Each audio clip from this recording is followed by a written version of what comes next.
Thanks for tuning in. Let's bring the energy today. So today, we're doing a deep dive into something that's been getting a lot of buzz lately. Cold acclimatization trick.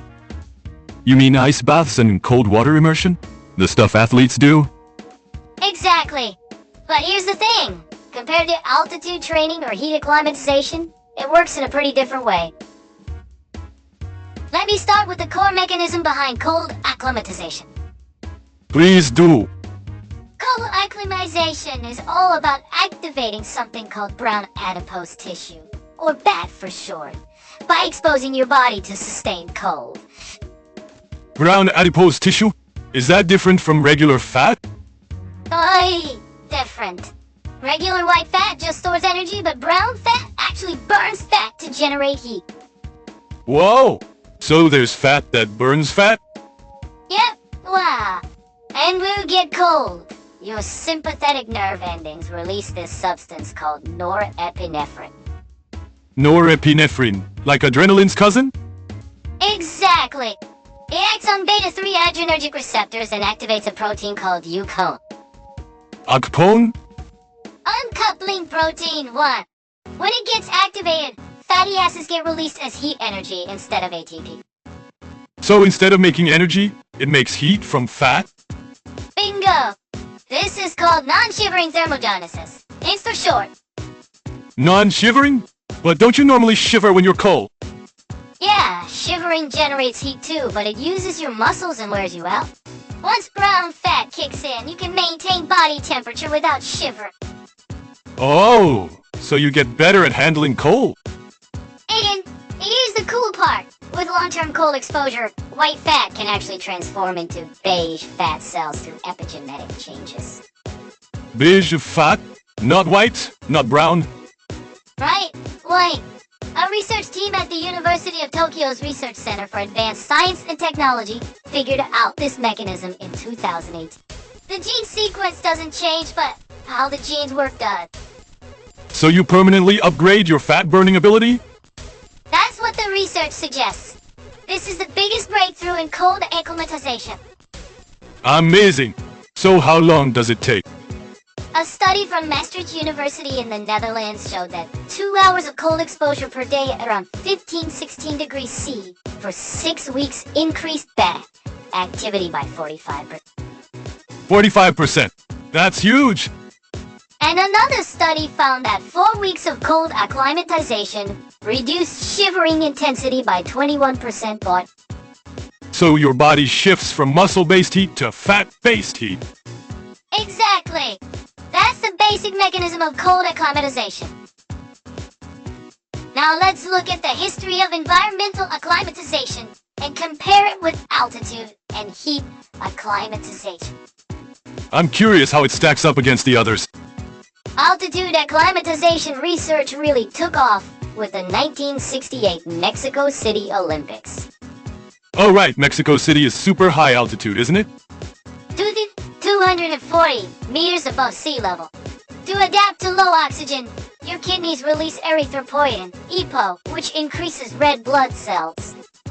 That's the stuff banned in doping, right? Yeah, but naturally boosting it is legal.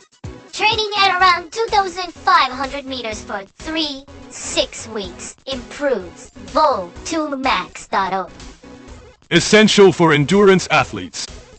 Meanwhile, heat acclimatization research exploded in the 1980s.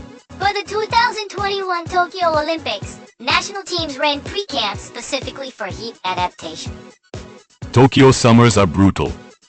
With heat acclimatization, doing sweating exercises 3 times a week for about 2 weeks lowers your sweating threshold by 0.3, 0.5 degrees C and increases sweat volume by 20-30%.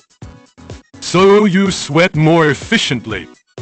Plus, plasma volume increases by 5-10%, reducing strain on your heart. Same effort, lower heart rate. So when did cold acclimatization research start? Actually, it's relatively new. In 2009, PET scan studies rediscovered that adults have functional brown adipose tissue, and interest took off from there. Rediscovered? It was known before, and then forgotten. Everyone knew babies had brown fat, but people thought it disappeared in adults. Turns out it doesn't. It just needs cold exposure to activate. What about the timeline differences? Interesting question. Heat acclimatization is fastest at about 2 weeks. Altitude takes longest at 3-6 weeks, and cold is in between at 4-6 weeks. Heat is quickest? Thermoregulation is pretty adaptable. Initial adaptation can start in as little as 5-7 days. Altitude takes longer because you're building red blood cells. Exactly. That's why Live High, Train Low was developed. Live at altitude to adapt. Train at low altitude to maintain intensity. Cold acclimatization has a pretty wide range, 4 to 6 weeks. That's part of the problem. There's no standardized protocol yet. Different studies use different conditions. How many minutes a week do you need for cold water immersion? About 11 minutes total per week for 4 weeks has been shown to increase bat activity and lower shivering threshold. That's surprisingly short. You don't need hours every day. Nope. What? Efficiency is key. Let's get into the specific cold water immersion protocols. I want to know the exact temperature and time if I'm going to try it. Based on network meta-analysis, the standard protocol recommends water temperature of 10-15 degrees C. That's pretty cold. What if it's below 10 degrees C? Below 10 degrees C increases hypothermia risk. Above 15 degrees C might not provide enough cold stimulant. How long per session? Aim for 11 minutes total per week, split into 2-4 sessions. That's about 3-5 minutes each. Beginners should start shorter, right? Definitely. Start with 1-2 minutes and gradually increase. Never go beyond 15 minutes continuously. Hypothermia risk. So 2-4 times a week, not daily. Right. Daily doesn't boost results. Recovery time is important. Does timing matter? This is crucial. Cold water immersion within 4-6 hours after training can inhibit muscle hypertrophy. Wait, you can't take an ice bath after lifting weights. Not right after strength training. A review in Frontiers in Sports and Active Living showed post-workout cold immersion suppresses muscle protein synthesis. So lifters should skip cold baths? Just wait 4-6 hours, or do it on off days. What about endurance training? For endurance, right after is fine. It can actually help recovery. So it depends on the type of training. Now, for safety. Sudden cold can strain the heart. Exactly. Rapid cold exposure spikes blood pressure and raises cardiovascular event risk. What are the warning signs? Core temperature below 35 degrees C means hypothermia. Uncontrollable shivering, confusion, those are danger signs. Start short and gradually increase. Got it. Monitor your body's response and extend carefully. By the way, what about endurance sports like marathons? Interesting question. Optimal marathon temperature is 8-12 degrees C. World records for men were set 11-12.8 degrees C. Women? Cooler is better for running. But below 5 degrees C, shivering increases energy expenditure by 15-20% and hurts performance. So if cold acclimatization reduces shivering, you could run better in cold weather? Theoretically, yeah. Improving non-shivering thermogenesis could reduce energy loss from shivering. But what's the actual evidence? Honestly, it's weak. A Physiopedia review states cold acclimatization does not improve performance. So compared to altitude or heat acclimatization, the performance evidence is thin. Right. Current value is more in recovery and metabolic benefits than direct performance gain. Now let's talk about the unique benefits of cold acclimatization. This is where it really stands apart. The non-performance benefit. First, fat burning enhancement. At 14-16 degrees C, your body increases secretion of irisin and FGF21. Irisin? FGFT21. FGFT21 is fibroblast growth factor 21. Together, they promote browning of white fat. So you develop a body that burns fat more easily? Exactly!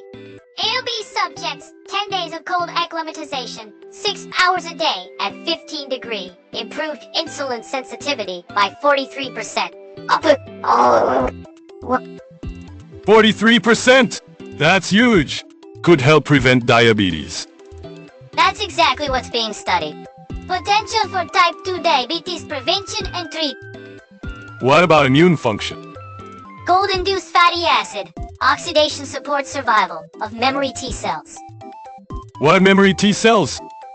They remember pathogens you fought before and respond faster next time. So you get sick less often? There's a fascinating Dutch study. People who took 90-second cold showers 5 times a week for 4 weeks had 29% fewer sick days than controls. Just 90 seconds! That's so doable! Also, inflammatory cytokines like TNF-alpha and IL-6 get suppressed, reducing chronic inflammation. Less inflammation means preventing all kinds of diseases. And third, mental health improvement. This is getting serious attention. Cold baths improve mental health. Cold water immersion increases endorphin and dopamine release. Dopamine can spike up to 250%. 250%? That's 2.5 times normal. Leads to mood improvement, reduced anxiety and depression. Are there experts recommending this? Dr. Andrew Huberman from Stanford is well known. He calls it deliberate cold exposure and recommends it for stress tolerance. So intentionally experiencing cold makes you tougher mentally. Exposing yourself to discomfort builds psychological resilience. If you can handle cold water, you can handle other stress. That confidence factor is real. Do altitude or heat acclimatization have these effects? These are pretty much unique to cold acclimatization. Altitude focuses on oxygen transport, heat on thermoregulation, not much on metabolism or mental health. So cold acclimatization excels in health benefits, not sports performance? Exactly! It's valuable not just for athletes, but for everyday people.「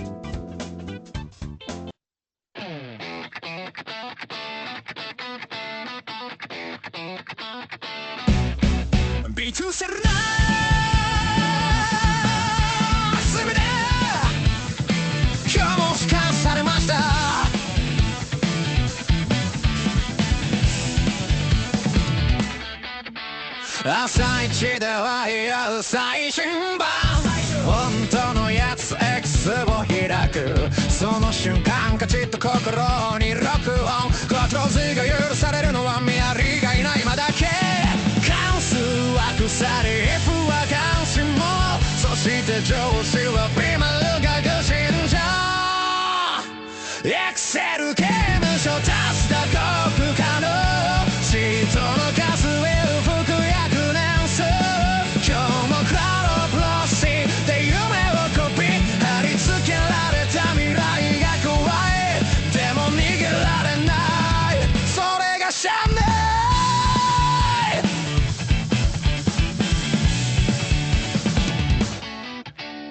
用途列に挟まれてどこにもない価値を必死で演してる金銭の中で生きてるふり今日も関数に詰まって辛抱ぜフィーボットテーブルごとをそしてマクロが暴れ出す Now let's look at how experts and research institutions view cold acclimatization. What's the scientific consensus? Lead institutions include Edith Cowan University in Australia, University of Central Lancashire in the UK, and INSEP, France's National Institute of Sport. It's being studied worldwide. Also, the Australian Institute of Sport, ACE, focuses on cold water immersion for performance and recovery. What about Japan? JIS and APSC conduct related research, but there's less focus on cold compared to heat acclimatization. Why? Heat research was prioritized for the 2024 Paris Olympics. Makes sense for summer games. What's the overall sports science verdict? Cautious. A Physiopedia review concludes further research needed on cold acclimatization for performance. So weaker evidence than altitude or heat? For direct performance gains, yeah. But cold water immersion for recovery gets high marks. Recovery strategy specifically? Consensus is building that it's effective for reducing muscle soreness and speeding recovery. Especially useful in tournament formats with back-to-back games. Like the Soccer World Cup? Exactly. Multiple matches in a short time. Pro teams in soccer, rugby, and American football widely use it. Any emerging research area? Cross-adaptation is getting attention. Cross-adaptation? The idea that acclimatizing to one environment helps you adapt to another. Like what? A sports medicine review suggests heat acclimatization may improve oxygen delivery at altitude. Getting used to heat helps at high altitude? Heat acclimatization increases plasma volume and lowers resting body temperature, which reduces cardiac strain at altitude. What about cold acclimatization cross-adaptation? There's some suggestion it might reduce autonomic stress at altitude, but evidence is limited. Future research territory. One caveat, combined heat and altitude training under 3 weeks shows no clear advantage over single-mode approaches. So combining isn't automatically better. Right. Optimizing multi-environment training still needs work. Finally, let's talk about the future. Where's this all heading? First, multi-environment training protocols combining heat, altitude, and cold are gaining interest. All three together? But right now, there's almost no systematic research or evidence. What's the challenge? Figuring out the optimal dose, how to combine exercise load with environmental stress. No one knows the right mix yet.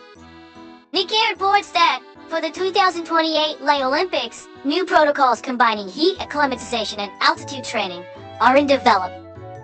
No cold yet. Not yet. The three-way approach is a future goal. Should you do them sequentially or simultaneously? Still unknown. Different timelines are needed for each adaptation, so finding an efficient combination is the challenge. What about health applications? Huge potential. Cold acclimatization is being re-evaluated more for general health than athletic performance. What kind of benefits?